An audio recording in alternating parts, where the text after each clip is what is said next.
This is going to be a fascinating conversation. I've been looking forward to it all morning, and it's happening right now. It's so good to have three entertainers, two in the traditional sense of entertainment, and one who is an enabler.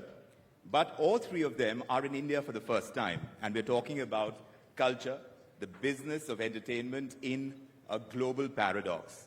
And paradox it is because we're kind of in an environment where all this globalization talk is about the world becoming one. Right? At one level, we're talking about the world becoming one, but we seem to be drawn to our own, to our kind of people, to our kind of content, to the things that we like, and we are constantly looking for validation for who we are. That identification, that representation is an important piece. So much content getting created. But what is it that the algorithm is choosing for us based on the choices that we are making? It's the kind that we identify with in a broader sense. Willonius, he went viral. And this happened about a decade ago. And it was a song that was called BBL Drizzy. Yes. I'm not sure how many people in this audience, do you know about BBL Drizzy? Yes? How do you know? Well, I see one hand. But not too many of us knew. Yeah. And yet it's a song that has gone so viral that has made you a star. Yes. Willonius, I know how easy it is for you to spin a song. And while we were just sitting and chatting, he was able to spin a song for us. You want to play that for us? Yeah. Here we go. We were just chatting. We were just he was chatting with me. And on the phone, he wrote the lyrics. And he had 3 versions of the song. Are you able to find it? Yep, here we go. I was trying to make another one with some global business summit lyrics, but you guys can hear this.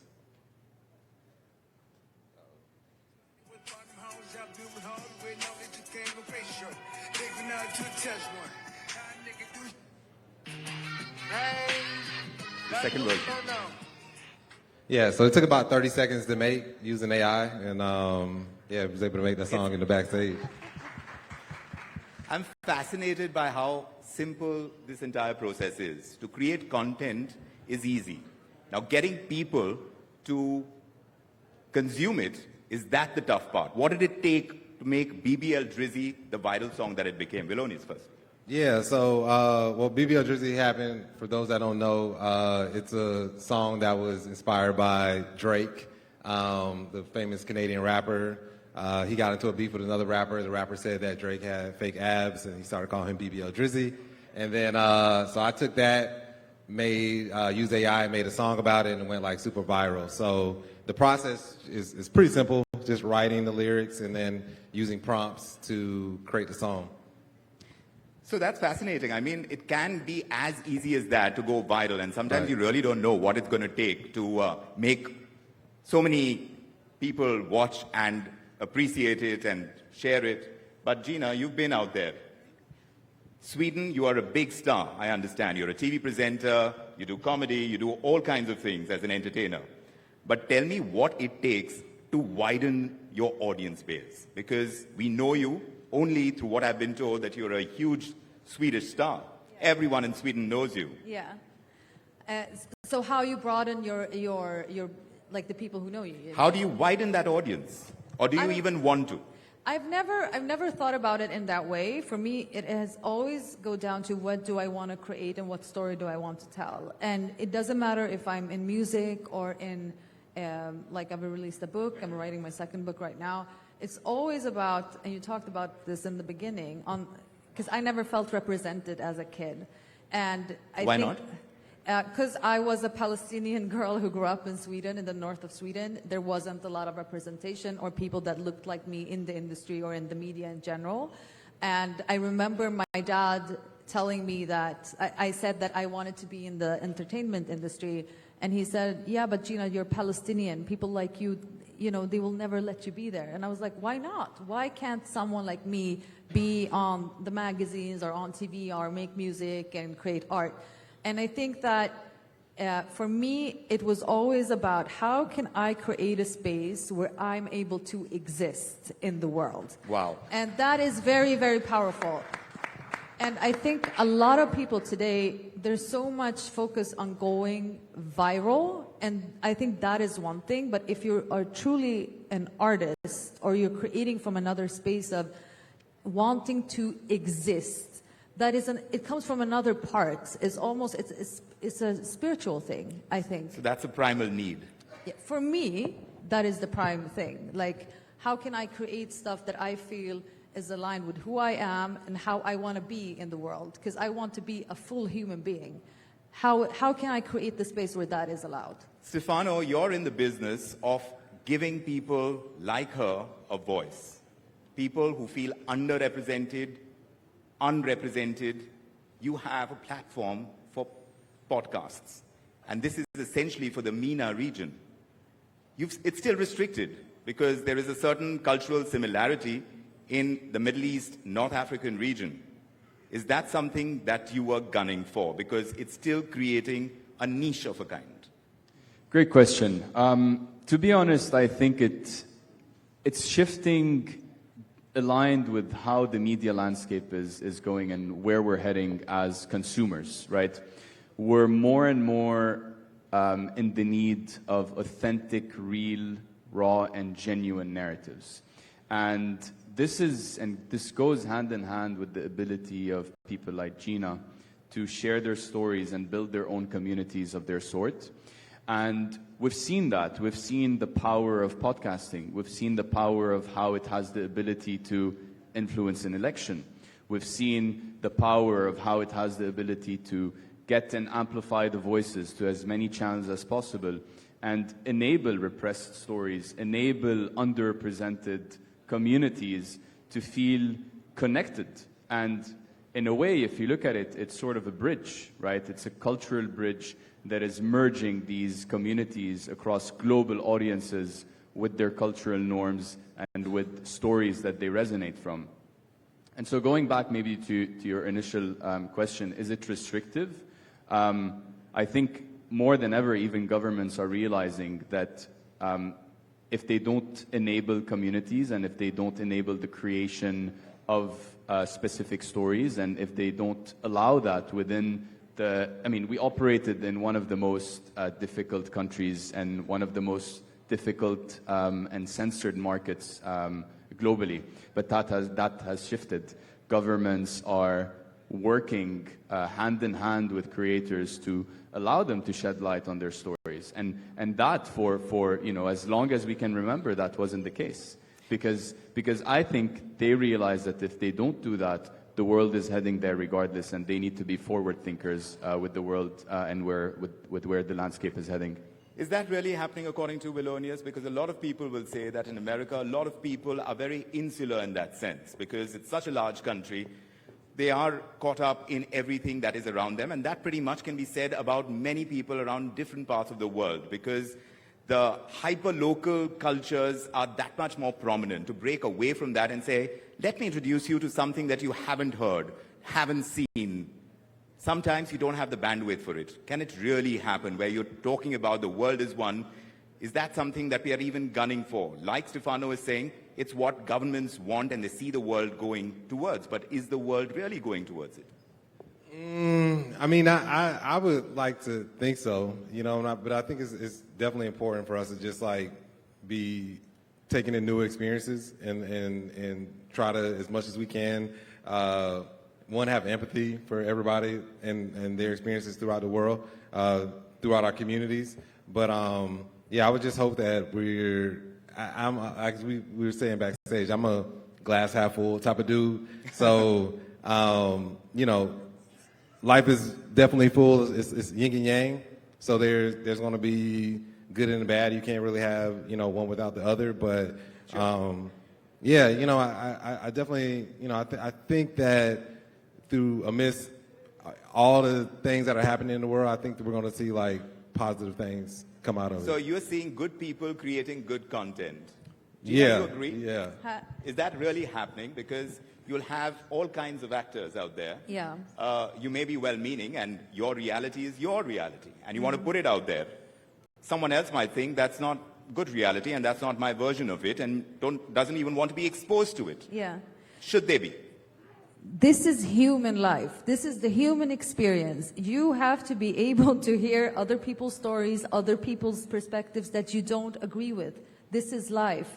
There's billions of people living on the planet, and to think that we're going to go out into the world and meet people who everyone thinks like us, acts like us, no, it's not going to be like that. And sometimes it's going to be like really hard things that you hear from other people, or I mean racist things or blah, blah, blah. All of that exists, but I always think that, as we said, we talked about it before, I think when you come from a narrative or from a place that like one main narrative maybe has been pushed, so a lot of people have felt that they didn't have a voice for so long. Yes. I think now we're on the other extreme part, that everyone wants the voice and say who, you know, how they feel and what The they are. opposite end of the spectrum. Yeah, but I think hopefully it's going to land somewhere else, but we also need to give people time. We're coming from one place, we're moving to another place. Like, you have to also, you know, give human beings time to adapt a bit, I think. So is it economically viable to give a large people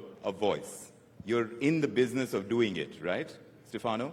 Correct. Economically viable, I would say yes. I think we have changed the fundamental way of how voices are shared, discovered, and monetized. And this trifecta is effectively what's driving the economic growth of new media, right? And you know, I know that also the Times is into podcasting, and that is because this organization is very forward-thinking in where the head is and where this is heading. And so it is economically viable. If you compare that effectively to any other medium, you know, advertising on podcasts can affect an election, and so why can it affect the fact that the brand has something to convert and their communities to convert? And I also second what Gina said. It's important to give a full 360 view of what happens. Right. The discernment is no longer happening at the source, it's happening on the audience level. And this, like you said, is probably on the extreme side of things, but then eventually it will balance out. And eventually, like any other industry, we find the balance, and this will come. But, you know, Willonius, about the traditional ways of creativity. Now, many will argue that technology is kind of queering the pitch, as it were, because it's becoming so easy to like generate a song of this kind and for it to become viral. So the traditionalists are going to challenge this model of yours, and there are people here in India as well generating this kind of content. So that debate, how do we find direction to?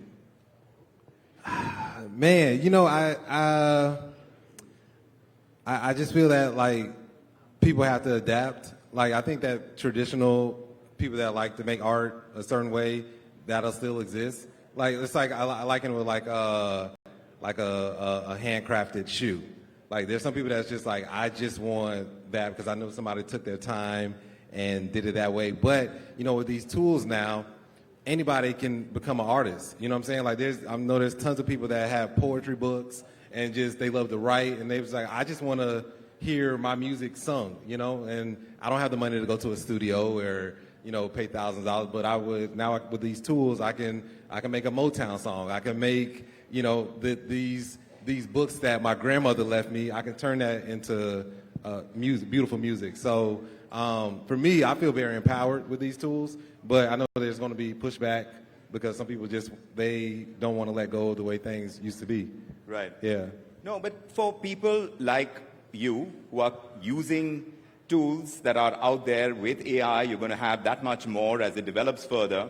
For such people, and of course there are people like Gina who are looking for a voice, and they have that possibility. Economically, it's becoming that much easier on the pocket to be able to create that and put it out there. But to get audiences for that, now there is an investment to be made to kind of get audiences. Tell us about that bit. How does it actually work, both for the creator, though it's of course economically less demanding on the pocket, but still, whether it's the creator or it's you who's offering the platform on, tell me how it actually works, because we had that syndication model, but now that is going out of the picture. Definitely. No, to second as well, it's really important, and we noticed the power shift and how that happened. You no longer need very expensive production to have a story and to have a voice. Obviously, this comes on a curation and really high quality content, which a lot still appreciate and will continue to appreciate with AI coming up with, generative content. And so that part of the tools has been sold. And then the second part is discoverability, which is still something that everyone is striving to do. And anyone wants reach, anyone wants to distribute. And we've made it possible, we've made it happen by using the syndication model, but applying it across different audiences. So wherever consumers are and wherever people can listen to podcasts, we're going to make that happen. So I'll give you an example of what we did in the Middle East. We plugged in with every single taxi in the UAE. So effectively, creators have a podcast, they upload it or use our platform to create and do the editing. In one click, it reaches all streaming apps, so Apple, Spotify, YouTube, any podcasting app. In addition to that, they also get the chance to distribute their content in taxis. And so within a taxi, there's an OEM. You click on that, you listen to the podcast that has been distributed there. Same for airlines, same for radios, same for gaming apps, same for third-party apps. And so we use the power of audio and the fact that audio can be consumed on the go passively, not necessarily actively, to be able to shed light on the stories and amplify as much as possible the content that's being created. Discoverability is key. And if you go back at the fundamentals of the content industry, content is king, but distribution is also king. And so it's a mix and match between both. You can have great premium content, but without distribution and without the reach that it creates, and without your ability to actually foster communities across all these channels, because these communities create other communities through network effects and through all the different feedback loops. And so all of that comes together to create a full ecosystem. And if you also lack the part of monetization, that also fragments part of the value chain. And so they all go hand in hand, which is the trifecta I referred to in the beginning. So Gina, because you've worked on so many different media and you've worked in traditional media as well, when you are looking at amplifying your voice, which medium comes most handy at one level, which you find giving you the biggest reach, where you get that much more feedback, where there is that much more interaction? Honestly, the biggest reach, I mean, traditional TV, but you don't get the same artistic freedom. So I moved into music and books, but my biggest reach was really, I think, YouTube created the biggest community for me. And when I was one of the first YouTubers in Sweden, and that created such a huge community for me. And then when I moved into traditional TV, it was a different type of community, but you don't have that artistic freedom. But there's different things, and I think there's a difference between being a content creator or just creating for reach and actually being an artist and creating art. Two totally different things. When you create art, you don't think about the reach, you don't think about money, you don't think about the economics of anything. You think, what story is it that I want to tell? What do I want to create? And then that will give you a pull, because you connect to people's hearts. But aren't you making a conscious choice when you're choosing the medium on which you want to put out your content? I am, but that's why I'm working. You said before, you do so many things. Yeah, because I know that different parts of me, I need to put them on different places. When I want to make... So how do you choose what goes where? I mean, for me, if I want to make mystical film music, yeah, I go into music. I go by intuition, to be honest. Intuition. I always go by intuition. Willonius, would you agree that's all about intuition? Or is there a logical kind of decision made on the basis of reality? I know that this video did so well, or this song did so well on this particular platform, and it got me that much reach. You need to be truthful about this. Yeah, there's definitely like an art and science to it, but to Gina's point, I just looked at myself as an artist that was making art. I just so happened to go like viral and made money from it. But, you do it for the art of it, but every platform has a specific way that you want to create content. Like if you're making content for TikTok, it's way different than the content you make for YouTube or even Instagram, even though, they seem very similar. So like understanding how these platforms work, how people like to engage with you on the platform is, I think, very critical in making sure that your content reaches a lot of people. Yeah. That's always the big idea, Stefano. And I want you to wrap it up by telling us whether these communities that we are creating, and there are quite a few out there now on social media, it's all about creation of communities, but communities are also about identifying with a certain thought, concept, theory, and that's pulling people together. So are we replacing traditional communities with social media communities and not really creating the world as one? What do you think?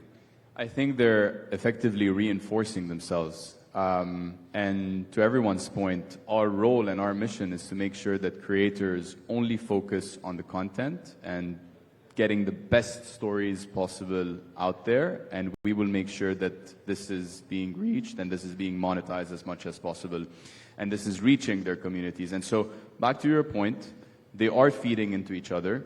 I think there are some blurred lines, definitely, but at the end of the day, they're network effects. And the more you relate to a specific topic offline, the more you will be part of an online community and vice versa.